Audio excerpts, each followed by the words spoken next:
નમસ્કાર, હું હિનાબેન રાવલ, પ્રમુખ બીજેપી ધારી તાલુકો મહિલા મોરચો. મેં મારા વોર્ડ નંબર 3માં નગરપાલિકાની દાવેદારી કરેલ છે. વર્ષોથી ભારતીય જનતા પાર્ટીના સાથે જોડાયેલી છું. સંગઠનમાં રહી અને તન મનથી સેવા કરી છે, કામ કરેલું છે. એમ છતાં પણ કાલે 10 તારીખે એવા વ્યક્તિને ફોર્મ ભરવા બોલાવ્યા છે કે જે પાર્ટીમાં સક્રિય તો નથી, સક્રિય સદસ્ય નથી, સક્રિય નથી, રાજકારણનો ર કે ભાજપનો ભ પણ નથી. એ વ્યક્તિને સમજ એવા વ્યક્તિને ફોર્મ ભરાવેલું છે. અને મેઇન વસ્તુ એ છે કે મેન્ડેટ પણ નથી આવ્યું.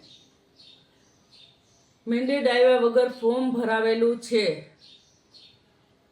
ધારીમાં.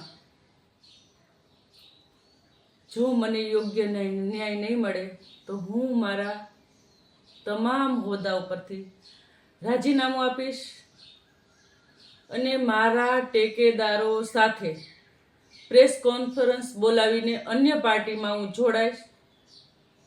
વંદે માતરમ. જય હિન્દ.